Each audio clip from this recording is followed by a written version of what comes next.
student scholars in association with Goa Headmasters Association.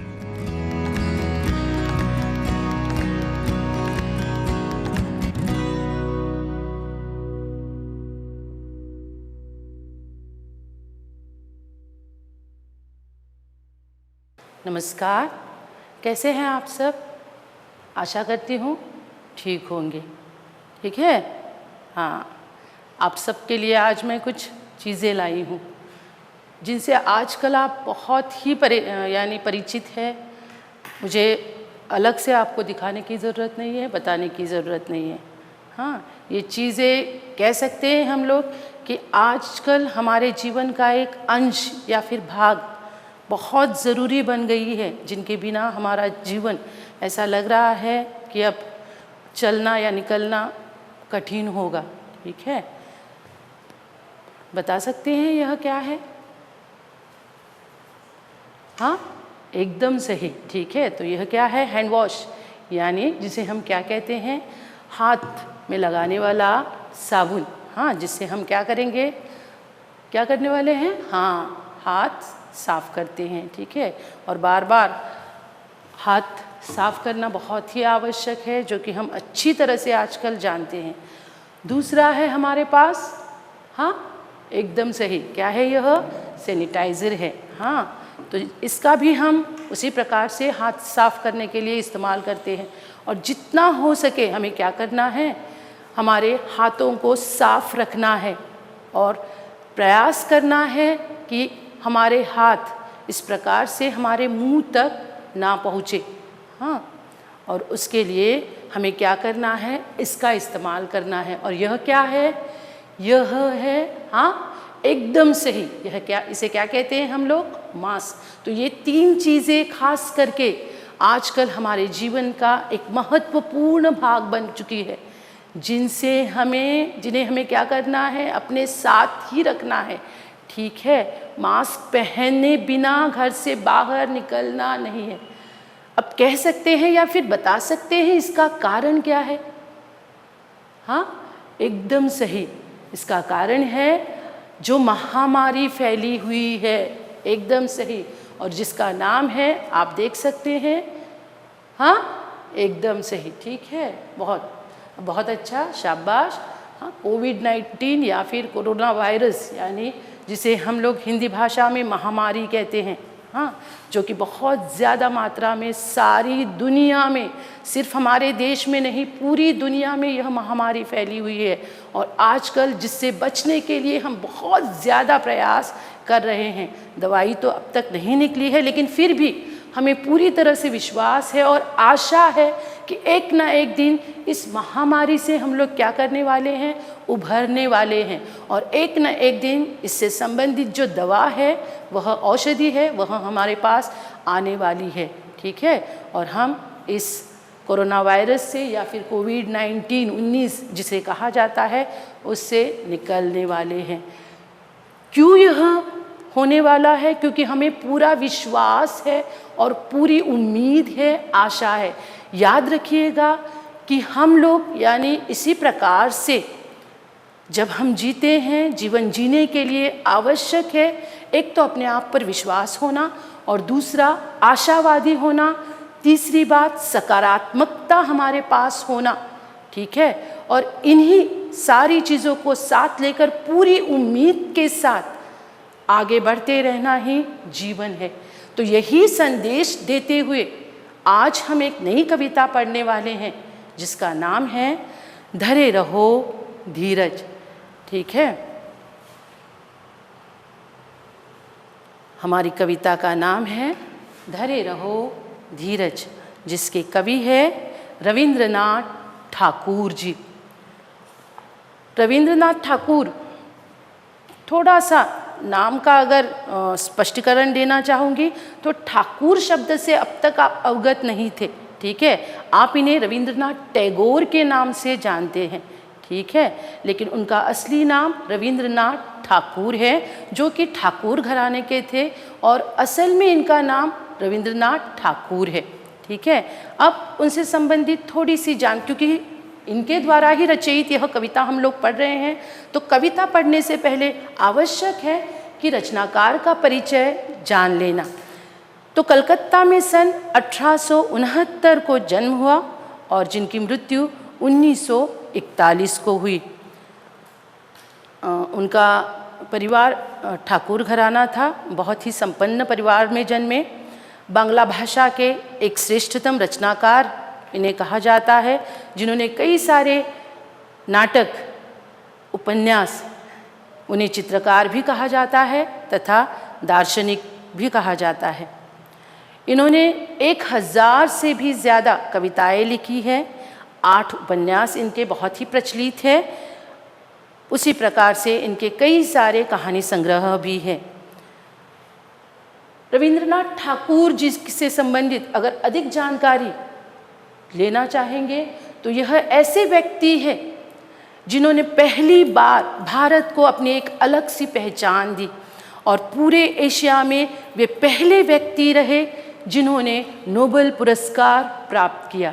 और उन्हें यह नोबेल पुरस्कार अपने गीतांजलि काव्य संग्रह के लिए मिला, जो कि ज़्यादा से ज़्यादा भाषाओं में अनुदित है। यह जो गीतांजलि कविता संग्रह है उनका मूलतः बांग्ला भाषा में लिखित है, जिसे सारी भाषाओं में देश विदेशी सारी भाषाओं में अनुदित किया गया है। प्रकृति से इन्हें गहरा लगाव था, जिसका उदाहरण हम देख सकते हैं उनकी शैक्षिक और सांस्कृतिक संस्था, जो कि आज संपूर्ण भारत देश में ही नहीं पूरे विश्व में प्रचलित है, जिसका नाम है शांति निकेतन। संगीत से इन्हें विशेष लगाव था और इसीलिए शायद इन्होंने 2000 से भी ज़्यादा गीत लिखे, गीतों की रचना की। उनके मुख्यतः 2 गीत जो कि बहुत ही प्रसिद्ध रहे हैं और प्रचलित रहे हैं, जिन्हें 2 राष्ट्रों का राष्ट्रगीत होने का सम्मान प्राप्त हुआ, और वह है पहला जो गीत है उनका बांग्लादेश का राष्ट्रगीत बना अमार सोनार बांग्ला, और दूसरा हमारे अपने भारत देश का राष्ट्रगीत जो आप अच्छी तरह से जानते हैं, ठीक है, हाँ एकदम सही, जन गण मन। यह किसने लिखा है? हमारे अपने रविंद्रनाथ टैगोर जी ने, ठीक है। तो यह रहा संक्षिप्त में। वैसे तो उनके संबंधित जानने के लिए हमारे पास बहुत कुछ है, अगर जानने के लिए गए तो, और प्रेरणा लेने वाली बातें भी बहुत कुछ है, लेकिन क्योंकि हमें इस प्रकार से अपनी कविता से संबंधित मुख्यतः बातें आपको जाननी थी, और आवश्यक है, हमेशा याद रखिएगा, जब भी आप कोई कविता, कोई पाठ पढ़ते हैं तो आवश्यक है जो भी रचनाकार है उससे संबंधित जानकारी प्राप्त करना, क्योंकि उसका जो सामाजिक उस प्रकार से माहौल उस वक्त रहा होता है, उसी प्रकार से उसकी रचना में वह सब कुछ क्या कर देता है, लिख देता है और लोगों के सामने प्रस्तुत करता है। और इसीलिए आवश्यक होता है किसी भी रचनाकार से संबंधित अधिक जानकारी प्राप्त करना। तो इस प्रकार से आज जो हम कविता पढ़ने वाले हैं, हमारे रविंद्रनाथ टैगोर जी की ही एक कविता है, धरे रहो धीरज, ठीक है, जो उन्होंने लिखी है और जिससे हम प्रेरणा लेकर यह जानने वाले हैं, यह सीखने वाले हैं कि अगर जीवन में धैर्य बनाए रखा, अपने आप पर पूर्ण विश्वास रहा, तो हम जीवन में किसी भी चुनौती का आसानी से सामना कर सकते हैं, ठीक है। जीवन में हमेशा हमें आशावादी रहते हुए आगे ही बढ़ना है, खुद भी आगे बढ़ना है और दूसरों को भी आगे बढ़ने के लिए प्रेरित करना है, जैसे कि हमारे कवि ने किया है। हमें वे शुरुआत से अंत तक कविता की सिर्फ क्या करने का प्रयास कर रहे हैं? हाँ, एकदम सही कहा आप लोगों ने, सिर्फ प्रेरणा दे रहे हैं और अपने आप पर विश्वास रखने के लिए कह रहे हैं, ठीक है, क्योंकि उन्हें खुद से विश्वास था कि इस प्रकार से हमारी जीत अवश्य रूप से होने वाली है। तो आगे बढ़ने से पहले और कविता को पूर्ण रूप से पढ़ने से पहले एक बार कविता को देख लेते हैं, पढ़ लेते हैं। सबने किताबें निकाल ली है? आशा करती हूँ। और अपनी अपनी किताबों में आपको क्या करना है? ध्यान देना है। एक एक शब्द बारीकी से देखना है और ठीक प्रकार से अपने मन में उसे बिठा लेना है। तो धरे रहो धीरज, रविंद्रनाथ ठाकुर। धरे रहो धीरज, साहस मत छोड़ो, होगी जय निश्चय ही, होगी जय निश्चय ही। फट जाएगा सघन अंधेरा, कहीं कुछ भी न होगा जय भय ही, होगी जय निश्चय ही, होगी जय निश्चय ही। देखो उधर पूरब में आकाश के थाल पर गहन अंधकार को चीर सूरज झलक रहा, हो रहा उसका उदय ही। यह सारे हैं केवल रात के दैत्य, सब भीतर से हैं खोखले, इनसे न डर, आएगा सवेरा ज़रूर, इसमें संशय नहीं, होगी जय निश्चय ही। दौड़ निकल आ घर से, देख बाहर हो रहा प्रकाश, निकलेगा सूरज निश्चय ही, होगी जय निश्चय ही। ठीक है, अभी जैसे थोड़ी देर पहले मैंने आप लोगों से कहा था कि शुरुआत से लेकर अंत तक अगर आप देखेंगे कविता को, तो कवि को शुरू से लेकर अंत तक सिर्फ अपने आप पर विश्वास है कि अंततः हमारी विजय निश्चित है। कवि का अगर कालखंड देखेंगे, उनका जन्म 1861 में और उनकी मृत्यु 1941 में हो चुकी है। यानी जहाँ पर हमारा भारत देश 1947 को आज़ाद हुआ। मैंने थोड़ी देर पहले आपको यह भी कहा था कि रचनाकार का सामाजिक जो कालखंड होता है, यानी जिस प्रकार से उसकी वह सामाजिक व्यवस्था होती है, वह जान लेना आवश्यक होता है। तो कहीं ना कहीं अगर बारीकी से वहाँ पर ध्यान देंगे तो हम देखेंगे कि 1947 से पहले लिखी हुई यह कविता है। यानी 1947 में एक बहुत अच्छी बात हुई थी जो हमारे लिए बहुत ही गौरव वाली बात है, गौरवपूर्ण बात है। बता सकता है कोई? हाँ, एकदम सही कहा आपने। ठीक है, 1947 और तारीख 15 अगस्त 1947, यानी हमारे भारत देश का स्वतंत्रता दिवस। यानी इससे पहले हमारा देश किसके अधीन था? अंग्रेज़ों के अधीन था। यानी हमारे देश पर किसका शासन था? अंग्रेज़ों का शासन था।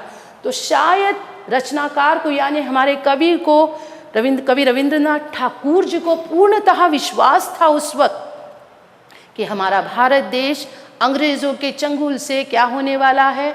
आज़ाद होने वाला है और हमें स्वतंत्रता प्राप्त होने वाली है।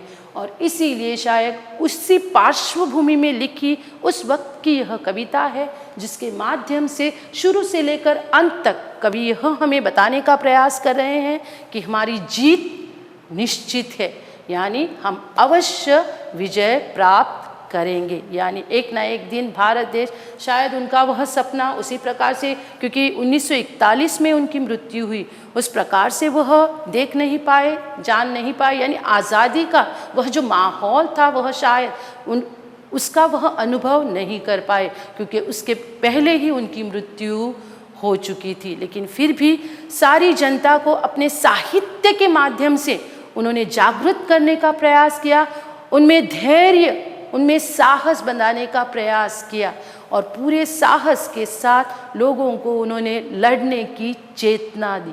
ठीक है, जो कि बहुत आवश्यक है। कई सारे नेता आप जानते हैं अलग अलग प्रकार से स्वतंत्रता संग्राम में कूद चुके थे।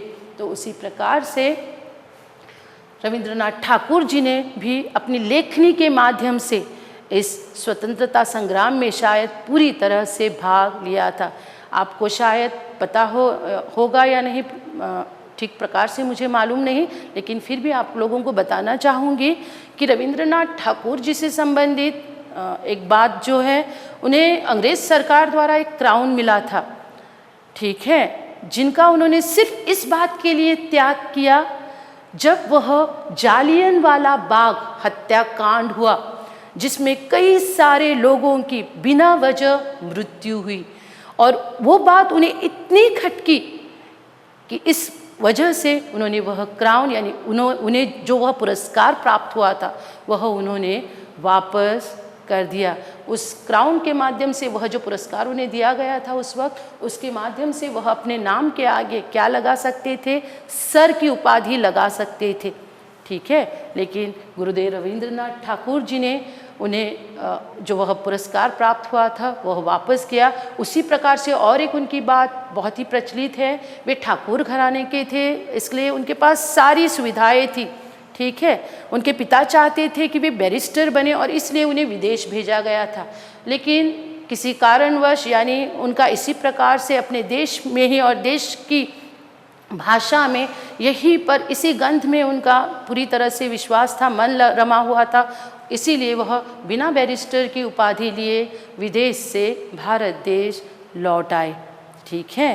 तो इस प्रकार से यह हमारी कविता है जिसे हम पढ़ने वाले हैं, जो सिर्फ हमें शुरुआत से लेकर अंत तक क्या करने के लिए प्रेरित करती है? हाँ, जीतने के लिए प्रेरित करती है, जो कि बहुत आवश्यक है। और दूसरी बात, अपने आप पर विश्वास बनाए रखने के लिए प्रेरित करती है। देखिए, हाँ, तो कविता की शुरुआत करते हैं और आगे बढ़ते हैं। हाँ, धरे रहो धीरज, साहस मत छोड़ो, होगी जय निश्चय ही। देखिए, वह व्यक्ति कहीं ना कहीं किसी न किसी रूप से हमें बता रहा है किस प्रकार से वह खुश है, क्योंकि उसने अपने आप पर पूरा धैर्य बनाए रखा है, धीरज बनाए रखा है। धीरज का अर्थ या फिर पर्यायवाची शब्द के रूप में हम लेंगे धैर्य या फिर सब्र, ठीक है। दूसरे पंक्ति में वहाँ पर आया है साहस, साहस का पर्यायवाची शब्द है या फिर अर्थ के रूप में हम लेंगे शब्दार्थ के रूप में हिम्मत। तो वो कहते हैं कि धरे रहो धीरज, यानी हमें हर वक्त हर समय क्या बनाए रखना है? धीरज बनाए रखना है, अपने आप पर धैर्य बनाए रखना है। धीरज या धैर्य का अगर अंग्रेजी में अनुवाद करना चाहेंगे तो पेशेंस जिसे कहते हैं, यानी अपने उसके लिए हमें अपने आप पर विश्वास होना चाहिए। कभी कभी ऐसा लगता है कि हमारा धैर्य टूट जाएगा, हम हार जाएंगे, लेकिन किसी भी प्रकार से कवि कहते हैं कि साहस मत छोड़ो, हमें हिम्मत नहीं छोड़नी है, क्योंकि हम जानते हैं अंततः हमारी जय निश्चित है, होगी जय निश्चय ही, ठीक है।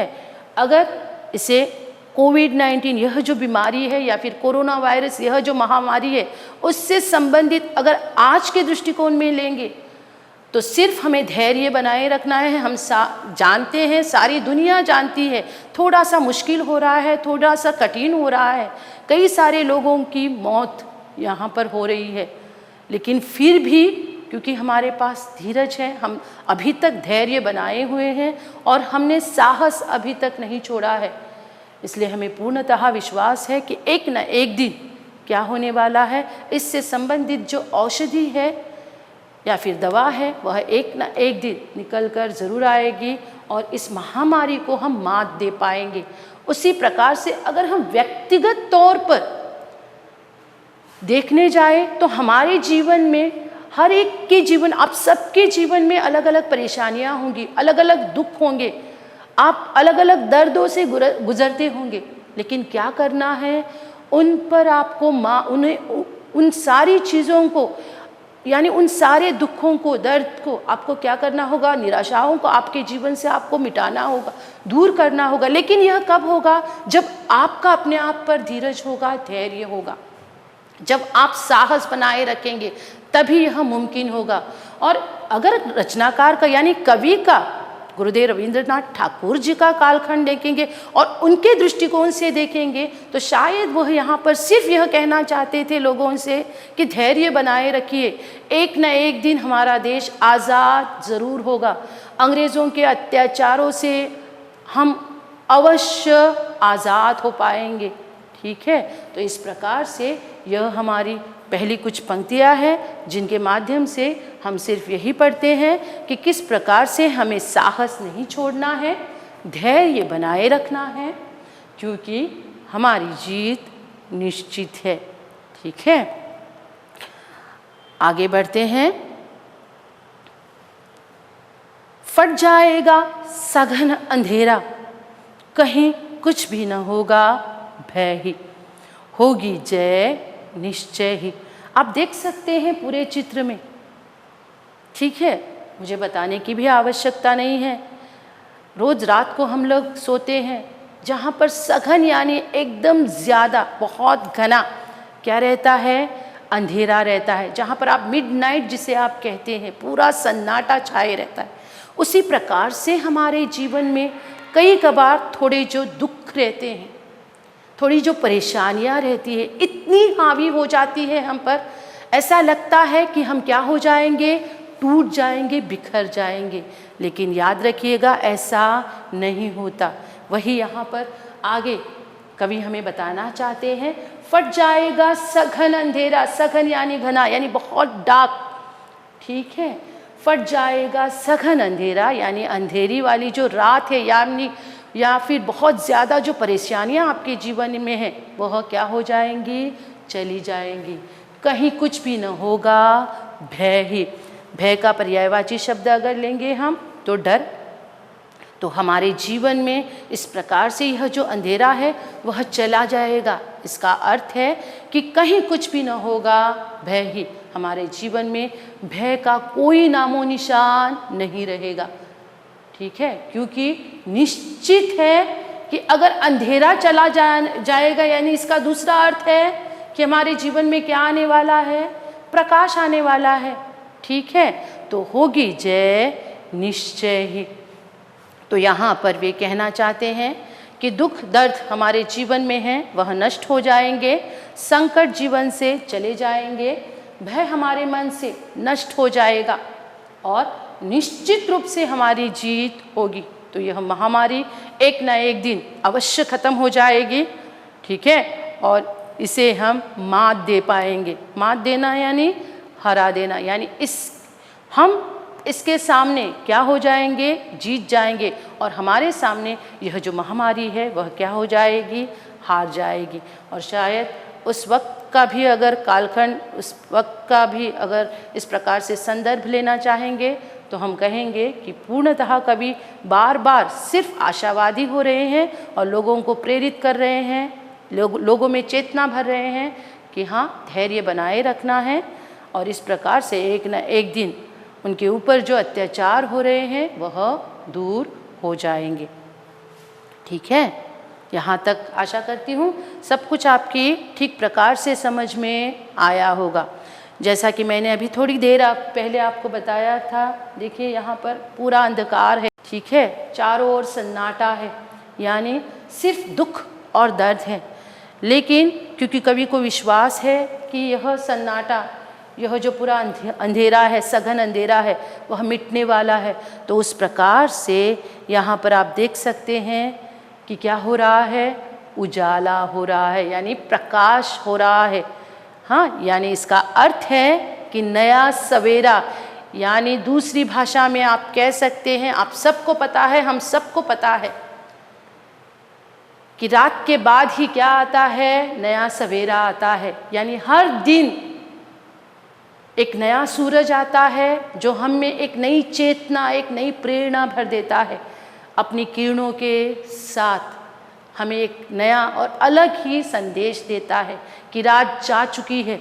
कल जो कुछ भी हुआ था, यानी कल आपके जीवन में जो भी परेशानियां थी, जो भी दुख थे, जो भी निराशा थी, वह क्या हो गई है, समाप्त हो चुकी है। उसे हमें पीछे रखना है और सिर्फ आगे बढ़ना है, ठीक है। तो देखिए, देखो उधर पूरब में आकाश के थाल पर गहन अंधकार को चीर सूरज झलक रहा, हो रहा उसका उदय ही, होगी जय निश्चय ही।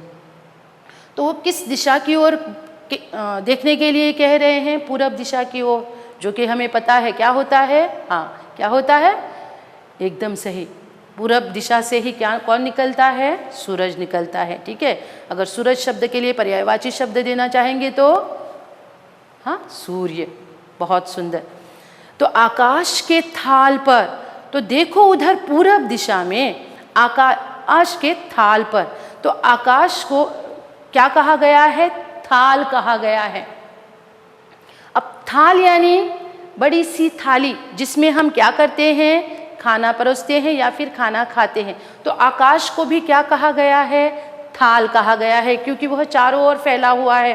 तो देखो उधर पूरब में आकाश के थाल पर गहन अंधकार को चीर, गहन यानी बहुत ही गहरा, डार्क, ठीक है, उसको चीर कर यानी उसे हरा कर, उसे फाड़ कर, चीरना यानी फाड़ना, पूरी तरह से निकाल देना, बाहर करना। तो गहन अंधकार को चीर कर सूरज झलक रहा है, यानी सूरज क्या कर रहा है? सारी जो परेशानियां हैं हमारे जीवन में उसे क्या कर रहा है? नष्ट कर रहा है।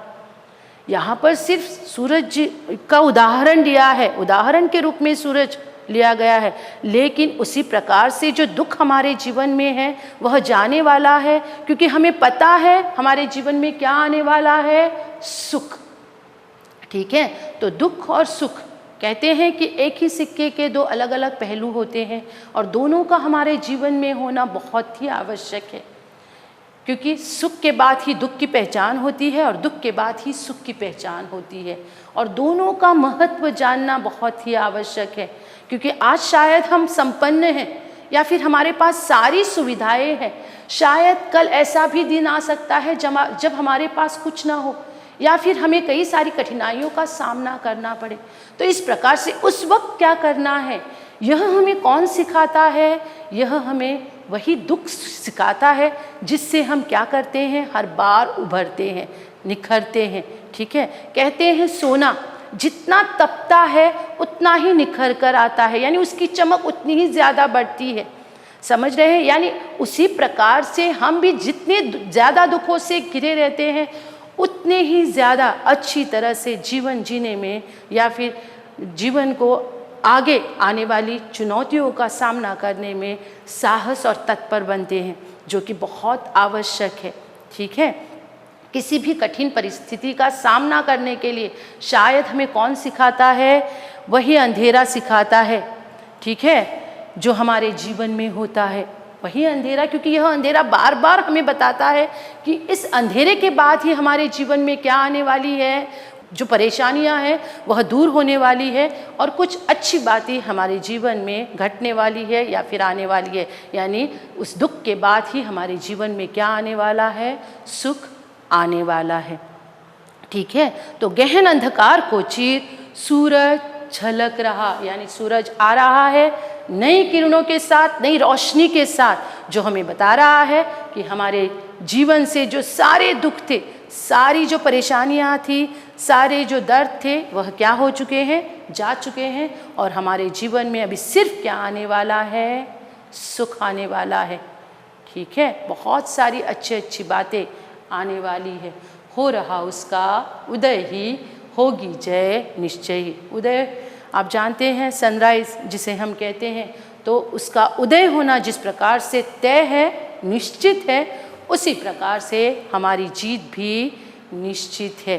तो हम कह सकते हैं कि जिस प्रकार से यहाँ कवि पूर्णतः विश्वास रख रहे हैं अपने आप पर और हमें विश्वास दिलाने का प्रयास कर रहे हैं, हमें पूर्णतः अपने आप पर विश्वास रखना है, सकारात्मक दृष्टिकोण से आगे बढ़ना है और जान लेना है कि हमारे भी व्यक्तिगत तौर पर जो भी दुख हमारे जीवन में है, आपके अपने व्यक्तिगत जीवन में जो भी दुख है, जो भी परेशानियां हैं, उनसे आपको ही लड़ना है और आपको ही दुख दूर करना है, क्योंकि वह दुख और दर्द एक ना एक दिन अवश्य चले जाएंगे, दूर हो जाएंगे। ठीक है, जिस प्रकार से आज हम स्वतंत्र भारत में रह रहे हैं, आज़ादी की सांस ले रहे हैं, क्योंकि उस वक्त कवि को यह विश्वास था, और शायद इसीलिए सारे सेनानी जो इस स्वतंत्रता संग्राम में कूद पड़े थे, उन्हें पूरी आशा थी, और क्योंकि उन्होंने साहस बंधाए रखा, उन्होंने धाड़स दिखाया, हिम्मत दिखाई अंग्रेज़ों से लड़ने का, इसीलिए आज हम यहाँ पर आज़ाद भारत में सांस ले पा रहे हैं। ठीक है, तो आगे बढ़ते हैं। या सूरज का उदित होना यानी रात के बाद दिन का आना जैसे निश्चित है, उसी प्रकार हर संकट का हमारे जीवन से जाना तय है। कवि पूर्णतः यहाँ पर आशावादी है। याद रखिएगा, आशा पर ही जीवन टिका रहता है, चाहे कितनी भी निराशाओं से हमारा जीवन घिरा क्यों ना हो। देख सकते हैं यहाँ पर एक व्यक्ति क्या कर रहा है, वह पूर्णतः निराश होकर बैठा हुआ है। ठीक है, शायद उसकी समझ में कुछ नहीं आ रहा है, लेकिन देखिए यह कवि क्या कहते हैं, यह सारे हैं केवल रात के दैत्य, सब भीतर से हैं खोखले, इनसे न डर, आएगा सवेरा जरूर, इसमें संशय नहीं, होगी जय निश्चय ही। तो यह सारे हैं केवल रात के दैत्य। दैत्य यानी दानव, राक्षस। ठीक है, दैत्य यानी दानव या फिर राक्षस, जो कि सिर्फ क्या करते हैं थे, लोगों पर अत्याचार करना। यहाँ पर शायद कवि का संकेत है अंग्रेज़ों के ऊपर। ठीक है, वे अंग्रेज़ों की ओर वहाँ पर निर्देश कर रहे हैं, जो कि सिर्फ क्या कर रहे थे, लोगों पर अलग अलग प्रकार से अन्याय कर रहे थे, अत्याचार कर रहे थे। ठीक है, तो वे कहते हैं कि ये सारे हैं केवल रात के, यानी ये सिर्फ रात में आते हैं। जैसे ही सवेरा आता है या फिर जैसे ही सुख हमारा, यानी जब वे जान लेते हैं कि हम लड़ने वाले हैं, हम इनका सामना करने वाले हैं, ये हमसे वैसे तो क्या करते हैं, डरते हैं। और इसीलिए क्या कहा गया है यहाँ पर, सब भीतर से हैं खोखले। खोखले यानी जो अंदर से कैसे होते हैं, खाली होते हैं, जिसे पोला भी कहा जाता है। यानी कोंकणी में अगर हम देखेंगे तो पॉके जिसे हम कहते हैं। आप बाम्बू तो जानते ही होंगे, बाम्बू बांस। ठीक है, अंदर से वह कैसा होता है, खाली होता है। हाँ, एकदम सही। उसी प्रकार से आपने दूसरा एक पेड़ तो देखा ही होगा, पपीते का पेड़, वह भी उसी प्रकार से होता है, आसानी से टूट जाता है। क्यों? क्योंकि वह अंदर से कैसा रहता है, खाली रहता है। ठीक है, तो खोखले यानी जो अंदर से, भीतर से यानी अंदर से कैसे रहते हैं, खाली। यानी सिर्फ वह क्या करते हैं, बाहर से यह दिखाने का प्रयास करते हैं कि वह कैसे हैं, ताकतवर है, लेकिन असल में ऐसा नहीं होता। एक कहावत भी है कि कुत्ते जो भौंकते हैं वह क्या नहीं करते, काटते नहीं हैं। हाँ, यानी कभी कभार ऐसा होता है कि वह कुत्ता जो ज़्यादा भौंकता है सिर्फ यह दिखाने का प्रयास करता है हमें कि हमें उससे क्या करना है, डरना है। ठीक है, लेकिन नहीं, हमें भी होशियार बनना होगा, हमें भी होशियार बनना है। शायद कवि भी यहाँ पर यही कहना चाहते थे उस वक्त कि अंग्रेज़ हमें सिर्फ क्या करना चाहते थे, डराना चाहते थे, लेकिन वह असल में भारतीय जनता से पूर्णतः क्या करते थे, डरते थे। हमारी एकता वे जानते थे। ठीक है, हाँ, वे जानते थे कि किस प्रकार से हम एक होकर, एकत्रित होकर अगर लड़ेंगे तो आसानी से उन्हें हरा पाएंगे। तो इस प्रकार से यहाँ पर इसीलिए उन्होंने लोगों को जागृत करने का प्रयास किया है और बताना चाहते हैं बार बार, यह सारे हैं केवल रात के दैत्य, सिर्फ रात में आते हैं, यानी जो डरपोक होते हैं, दिन के उजाले में यह हमला करना नहीं जानते या फिर हमारे सामने आना नहीं जानते, यानी सामने से वार करना नहीं जानते। सब भीतर से हैं खोखले, यानी अंदर से वे असल में देखना चाहे तो वह क्या करते हैं, हमसे डरते हैं। तो इनसे हमें डरना नहीं है, इनसे ना डर, आएगा सवेरा ज़रूर। यानी हमारी जो जीत है वह निश्चित रूप से होने वाली है, यानी आएगा सवेरा ज़रूर, क्योंकि रात के बाद ही क्या आने वाला है, सवेरा आने वाला है। यानी दुखों को जाना ही है हमारे जीवन से, इस महामारी को हमारे जीवन से जाना ही है, पूरी दुनिया से नष्ट होना ही है एक ना एक दिन। याद रखिए, इससे पहले भी कई सारी महामारियां इस प्रकार से आई है इस दुनिया में, और जिन पर हमने समय समय पर क्या किया है, मात दी है। ठीक है, इसमें संशय नहीं, होगी जय निश्चय ही। संशय शब्द का पर्यायवाची शब्द तो आप जानते ही हैं, संदेह होना। ठीक है, तो हमें अपने ऊपर थोड़ा भी संदेह नहीं रखना है, संशय नहीं रखना है, डाउट, संशय यानी डाउट। ठीक है, थोड़ा भी संदेह अपने आप पर नहीं रखना है, पूर्णतः हमें विश्वास करना है, अपने आप पर विश्वास रखना है। जब हम अपने आप पर विश्वास रखेंगे तो याद रखिएगा, हर चुनौती का आसानी से सामना कर पाएंगे हम लोग। इसीलिए अंग्रेजी में भी एक कहावत है और कहा जाता है, yes I can do it. यानी इसी प्रकार से हमें क्या करना है, सोचना है कि मैं कर सकता हूँ, और इस प्रकार से हमें अपने व्यक्तिगत दुखों से दूर जाना है और सुखों को अपने जीवन में आने देना है। तो हमने देखा कि यहाँ पर कवि कहते हैं कि रात के दैत्य यानी संकट और दुख दर्द, जिनका पहाड़ क्षणिक परेशानियाँ जो हमारे जीवन से दूर होने वाली है, किसी भी हालत में संकट से लड़कर जीवन में आगे बढ़ते रहना है, परेशानियों को हराना है। जीने की प्रेरणा, आगे बढ़ने की प्रेरणा, संघर्षों का सामना करने की प्रेरणा यह कविता या फिर पूरी तरह से शुरुआत से लेकर अंत तक कवि हमें दे रहा है। ठीक है, तो सिर्फ हमें सारे संकटों का सामना करते हुए इस प्रकार से आगे बढ़ते रहना है। ठीक है, घर से बाहर निकलना होगा और देखना होगा कि किस प्रकार से यहाँ पर दिया गया है। देख सकते हैं आप अंग्रेजी में, every sunrise is a new beginning. ठीक है, यानी हर नई सूरज की किरण के साथ क्या होता है, नई शुरुआत की जाती है। और इसीलिए अंततः कवि हमसे कह रहे हैं, दौड़ निकला घर से, देख बाहर हो रहा प्रकाश, निकलेगा सूरज निश्चय ही, होगी जय निश्चय ही।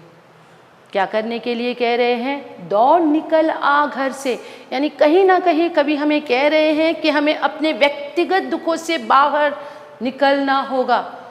हर व्यक्ति तो महत्वपूर्ण है ही, लेकिन फिर भी जो समाज है, हमारे आसपास के जो लोग हैं, उनके भी दुख हमें देखने होंगे, उनकी भी परेशानियां हमें जाननी होगी। इसलिए अपने दुखों से बाहर निकलेंगे तभी वह समाज में फैली परेशानियों को जान पाएंगे, समाज में फैले दुख को, दर्द को जान पाएंगे, उस निराशा को दूर कर पाएंगे। इसलिए वे कह रहे हैं कि दौड़ निकला घर से, देख बाहर हो रहा प्रकाश, यानी घर से बाहर निकलने पर भी ये देखेंगे आप कि किस प्रकार से लोग एकत्रित हो रहे हैं और एक दूसरे का दुख बांट रहे हैं, एक दूसरे की परेशानियां बांट रहे हैं और एक दूसरे को ढाढ़स बंधा रहे हैं। ठीक है, एक दूसरे को प्रेरणा दे रहे हैं। और इस प्रकार से जब हम एक दूसरे के साथ रहते हैं, अपनी परेशानियां बांटते हैं, तो अपने आप से जो भी दुख हमारे जीवन में होते हैं वह चले जाते हैं। ठीक है, मिलजुल कर रहना ही बहुत आवश्यक है। और इसीलिए वे कहते हैं, दौड़ निकल आ घर से, देख बाहर हो रहा प्रकाश, यानी बाहर प्रकाश हो रहा है, यानी सारी परेशानियां जा रही हैं हमारे जीवन से, जो कि हमें पता ही नहीं है। सारे दुख जा रहे हैं, सारी निराशा जा रही है।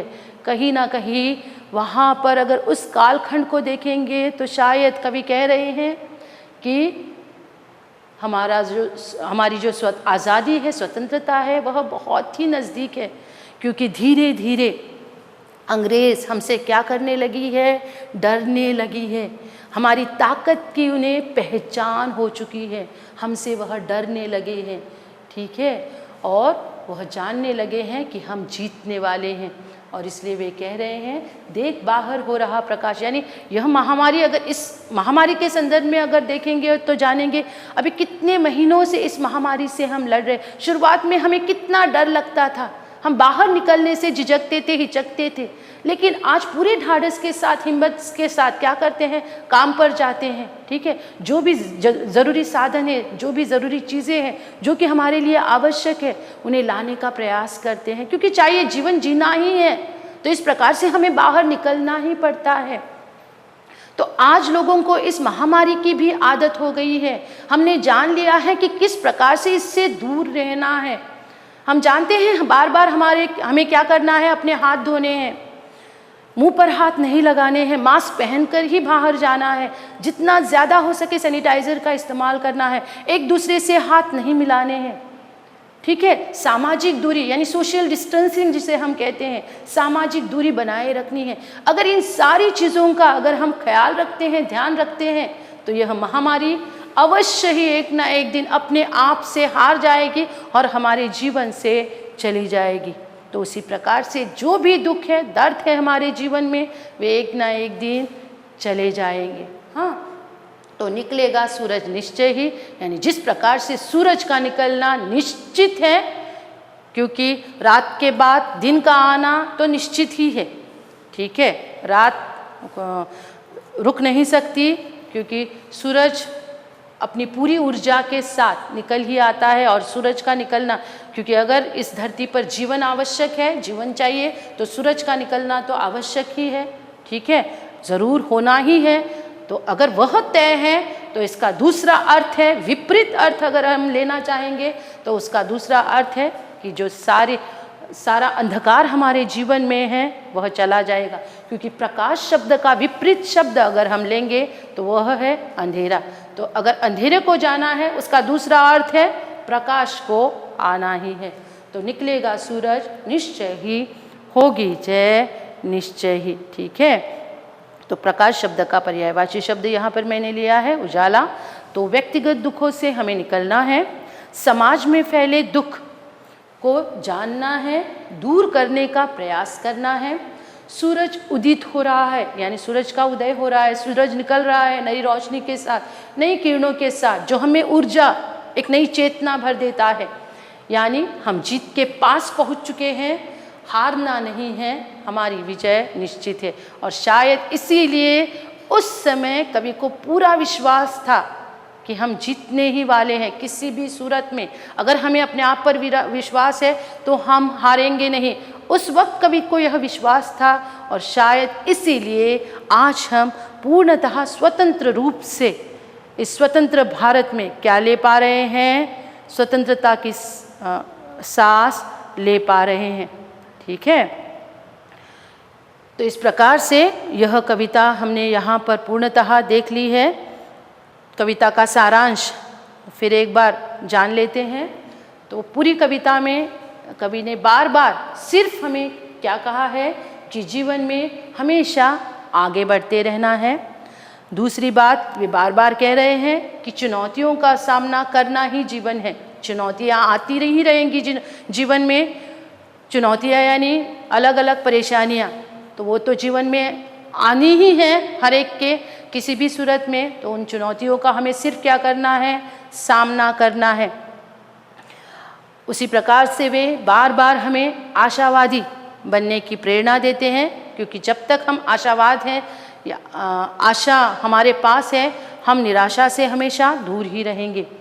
अपने ऊपर संपूर्ण रूप से हमें क्या करना है, विश्वास रखना आवश्यक है। देखिए क्या कर रहा है वह इंसान, बहुत बड़ा पत्थर है ना, यानी बहुत ज़्यादा परेशानियां जीवन में हैं, लेकिन फिर भी वह क्या कर रहा है, हार नहीं मान रहा है। उसे क्या कर रहा है, हाँ, धकेलने का प्रयास कर, जितना हो सके उससे वह उसे क्या करने का प्रयास कर रहा है, आगे बढ़ाने का प्रयास कर रहा है। तो अंततः कवि के दो विचार जो कि बहुत महत्वपूर्ण मुझे तो लगे, मैं आप लोगों से भी यहाँ पर उनसे चर्चा करना चाहूँगी। तो पहला है उनका एक बहुत ही सुंदर विचार, हम यह प्रार्थना न करें कि हमारे ऊपर समस्या न आए, बल्कि यह प्रार्थना करें कि उनका सामना निडरता से करे, जैसे कि वह व्यक्ति कर रहा है। क्या कर रहा है, उसे पता है कि वह जो पत्थर है बहुत बड़ा है, लेकिन फिर भी वह क्या कर रहा है, कोशिश कर रहा है, जो कि बहुत आवश्यक है। क्या आवश्यक है जीवन में, कोशिश करना। उसी प्रकार से दूसरा है, देखिए यहाँ पर, मैं एक आशावादी होने का अपना ही संस्करण बन गया हूँ। यदि मैं एक दरवाजे से जा नहीं पाता, समझ रहे हैं, शायद हमारे घर में सिर्फ एक ही दरवाज़ा हो जिससे जाने का हम प्रयास करें, यानी कभी कभार उससे हम यानी एक परेशानी है या फिर कई सारी परेशानियों से घिरे हैं, एक दरवाजे से जाने का यानी एक रास्ता हम निकाल रहे हैं जिससे हमें बाहर निकलना है। यदि मैं एक दरवाजे से जा नहीं पाता हूँ तो दूसरे से जाऊँगा। यह कब होगा, जब मैं अपने आप पर विश्वास रखूँगा, तब मैं दूसरे से जाऊँगा या एक नया दरवाज़ा बनाऊँगा। अगर पहले से ही बना हुआ दरवाज़ा नहीं है तो क्या करना होगा, एक नया दरवाज़ा हमें बनाना होगा, ठीक है। वर्तमान चाहे कितना भी अंधकार में हो, कुछ सामने आएगा ही, यानी वर्तमान यानी आज कितना भी अंधकार में क्यों ना हो, लेकिन एक न एक दिन क्या होगा, इस प्रकार से हम जीवन में आगे बढ़ पाएंगे। हमारी कविता पूर्णतः समाप्त हो चुकी है। हाँ, पूरी तरह से कविता के माध्यम से कई सारी अच्छी बातें हमने सीखी है, लेकिन अंत में सारांश रूप में कविता से संबंधित जो सारे पर्यायवाची शब्द या भी फिर प्रश्न उत्तर जो आए हैं उन्हें जानना भी आवश्यक है, क्योंकि परीक्षा से की दृष्टि से यह बातें भी उतनी ही आवश्यक है। ठीक है, जिस प्रकार से कविता का सारांश लिया हमने जीवन जीने के लिए, वो सारी बातें जिस प्रकार से आवश्यक है, उसी प्रकार से आपकी प्रश्न उत्तर पत्रिका लिखने के लिए आपको ये बातें भी उतनी ही आवश्यक है। तो यहाँ पर पर्यायवाची शब्द जो आए हैं वह पूरी कविता में साहस शब्द के लिए हिम्मत, सघन यानी गहरा, भय डर, जय जीत या फिर विजय, गहन यानी गहरा, सूरज के लिए आप सूर्य ले सकते हैं, आकाश आसमान, नभ, दैत्य यानी राक्षस, संशय संदेह, धीरज धैर्य, प्रकाश उजाला। उसी प्रकार से कविता में जो प्रश्नोत्तर है, सबसे पहले छोटे प्रश्नोत्तर यानी 15 से 20 शब्दों में जिनके आपको जवाब लिखने हैं। पहला प्रश्न है, कवि धीरज और साहस न छोड़ने को क्यों कहता है? कवि को विश्वास है कि हमारी विजय निश्चित है, इसीलिए हमें धीरज और साहस नहीं छोड़ना चाहिए। दूसरा प्रश्न है, कवि के अनुसार अंधकार दूर होने पर क्या होगा? कवि के अनुसार अंधकार दूर होने पर हमारा भय दूर हो जाएगा और हमारी विजय होगी। और तीसरा प्रश्न है, हमें रात के दैत्यों से डरने की जरूरत क्यों नहीं है? रात के दैत्य डरावने अवश्य होते हैं, परंतु भीतर से खोखले होते हैं, इसीलिए हमें उनसे डरने की ज़रूरत नहीं है। तो यहाँ पर 15 से 20 शब्दों में कुल मिलाकर 3 प्रश्न हैं। तीनों प्रश्नों के उत्तर आपको ठीक से लिखने हैं और याद रखने हैं। हाँ, पहला है, कवि धीरज और साहस न छोड़ने को क्यों कहता है? दूसरा है, कवि के अनुसार अंधकार दूर होने पर क्या होगा? और तीसरा, हमें रात के दैत्यों से डरने की ज़रूरत क्यों नहीं है। अब बढ़ते हैं हमारे बड़े प्रश्नों के और, जिनके जवाब आपको 25 से 30 शब्दों में लिखने होंगे। हाँ, हमारा पहला प्रश्न है, कविता में सूर्योदय का वर्णन किस प्रकार किया गया है? तो बार बार कवि सूर्य की ओर देखते हैं, सूरज की किरणों के बारे में पूछते हैं, तो यहाँ पर कविता में सूर्योदय का वर्णन किस प्रकार से किया है वह आपको लिखना है। ठीक है, तो कवि कह रहे हैं पूरब के आकाश में प्रकाश हो रहा है, यानी कविता में जिस प्रकार से सूर्योदय का वर्णन किया है वही लिखना है। वैसे तो आप सूर्योदय रोज देखते हैं, लेकिन यहाँ पर आप अपने शब्दों में या फिर अपने ढंग से नहीं लिख सकते, क्योंकि यहाँ पर प्रश्न पूछा गया है कविता में किस प्रकार से सूर्योदय का वर्णन किया गया है। तो पूरब के आकाश में प्रकाश हो रहा है। लालिमा इस बात का प्रतीक है कि गहन अंधकार को चीरकर सूरज उदय होने वाला है। रात के दैत्य सवेरे से डरकर भागने वाले हैं। उधर दूर आकाश के थाल पर सूरज झलकने लगा है, सूर्योदय हो रहा है। अब दूसरा प्रश्न है, इस कविता में कवि ने क्या विश्वास व्यक्त किया है?